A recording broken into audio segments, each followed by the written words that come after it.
ადამიანი ყოველთვის ემზადება რაღაცისთვის თავისი ცხოვრების განმავლობაში, რაღაცას აკეთებს იმისთვის, რომ განსაკუთრებულ მომენტში რაღაც ისეთი განსაკუთრებული გააკეთოს, რომელიც რომ ასე ვთქვათ, თაობას თუ არა მის ახლობლებს ან ვინმეს ახსოვდეს.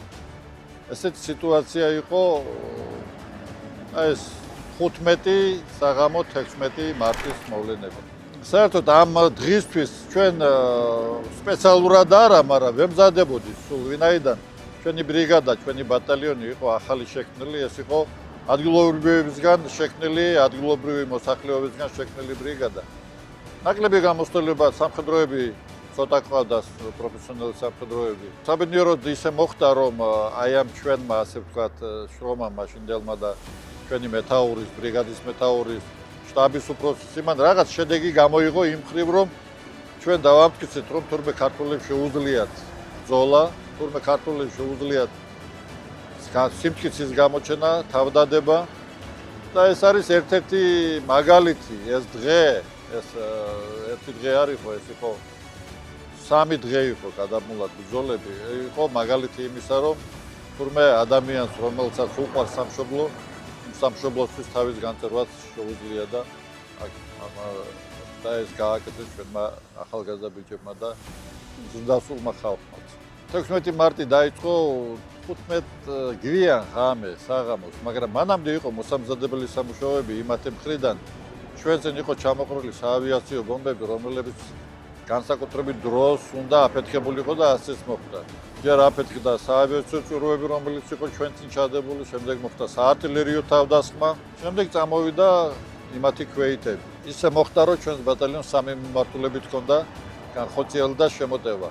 როგორც ყველა ბატალიონს პირველი, მეორე, მესამე ასეულები ჰყავდა, მაგრამ ძირითადი დარტყმა მაინც ასე ვთქვათ ყველაზე მძიმე დარტყმა გამოვიდა შუა წელში, სადაც იყო მეორე ასეულის პოზიციები და ნაწილობრივ შეძლეს იმათმა შემოსვლა ჩვენს პოზიციებზე, გარღვევა მოხდა გარკვეული პოზიციების, მაგრამ მთლიანად ბატალიონი იდგა.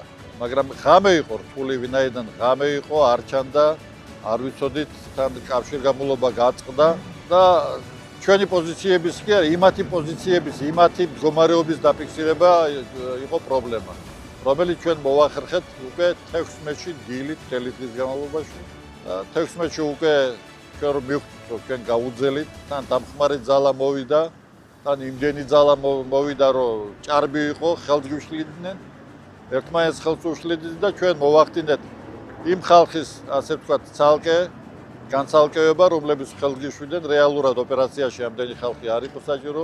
მერე უკვე დაიგეგმა ყველა ის მოქმედებები, რომლებიც იყო იმისთვის, რომ მტერი, ასე ვთქვათ, უკუგვეგდო და რომელიც შემოსული იყო, ალყაში მოგვექცია და გაგვენადგურებინა. ამას დაჭირდა 2 დღე. 19-ში უკვე სრულიად ჩვენი პოზიციები იყო სრულიად თავისებული და მტერი მთლიანად უკუგდებული. მათ ჰქონდა დაგეგმილი, რომ იმ დღეს მთლიანად უნდა შემოსულიყვნენ, საღამოს უნდა ასულიყვნენ უკვე ეგრეთ წოდებული ახალი რაიონის დასახლებამდე და შემდეგ ესე იგი 2 დღეში ისინი სოხუმს ასე ვთქვათ ათავისუფლდნენ, ასე ჰქონდათ გეგმაში და ასე ჰქონდათ დასახული. იქ თავშეყრის ადგილები, სად უნდა მოსულიყვნენ ისინი, მაგრამ ეს იმ ღამესვე ჩაეფუშა იმათი გეგმა. იმ ღამესვე მიუხედავად იმისა, რომ ჩვენს გიჭირდა, მაგრამ ჩვენი მებრძოლების მედგარმა ასე ვთქვათ თავდადებამ ეს შედეგი მოგწა. იურა ომანაძე იყო ჩემი პირველი მოადგილე. ღამე როდესაც შეტევა დაიწყო, ღამის საათებია, 11-12 საათია სადღაც, კავშირი გაწყდა. საერთოდ იურა იყო კელასურელი, ზემო კელასურიდან. პირველი ასეული იყო ხიდის თავთან გამაგრებული, მთლიანად იქ იყო, ეგრეთ წოდებული კემპინგის და ის იყო იქ. და იმ კემპინგში იყო და ნუ ეს ახლა თავისი მეგობრებისკენ ნაცესავებს მოწოთქვა, იმან თქვა რომ იურასთან ერთად წავიდა ფანჩვიძე, ერთ-ერთი მოადგილე კიდევ ჩემი, რას შემოდგომობა სამუშაოების დარგში იყო და ერთი მეკავშირე იყო. და ეს 3 კაცი გავიდა იმისთვის რომ თან კავშირი აღედგინა, თან რომ გაეგოთ სიტუაცია. ისე მოხდა რომ მეკავშირე დაიღუპა, შეეჩეხნენ აფხაზებს და ამ მტერს რო შეეჩეხნენ, ამათმა აუხვიეს იმ მიმართულებით ვერ წავიდნენ, სადაც უნდა წასულიყვნენ და იქ ჰქონდა ჩვენ ერთი პოზიცია, მიმინოს ვეძახდი და იმ პოზიციისკენ ავიდნენ ესენი. იურა ომანაძე და გიორგი ფანჩვიძე. შემდგომ უკვე დილა უთენიისას, როდესაც ჩვენი დამხმარე ძალა შემოვიდა, დაახლოებით 15 ახალგაზრდა შეკრიბა და იურას ეგონა რომ მის წინ იყო მცირე რეცხოვანი რაზმი. ერთ სახლში თომას, ეს თავისი იმით რაც დაინახა და თურმე ესენი სამ სახლში ყოფილან გამაგრებულები, სარდაფებში ჩამჯდარები და ეს 15 კაცი გადავიდა შეტევაზე, სადაც 60-70 კაცამდე იყო იმათი, კარგი მომზადებული სპეცდანიშნულების რაზმი იყო. იმ 15 კაციდან ერთი გადარჩა, მხოლოდ დანარჩენი 14 დაიღუპა იურას ხელმძღვანელობით იქ. ეს იყო ძალიან დიდი დანაკლისი ჩვენთვის, როგორც ერთ-ერთი პირველი მოადგილე, გარდა იმისა, ის იყო პიროვნულად იყო ძალიან ძლიერი, ძალიან ვაჟკაცი პიროვნება იყო.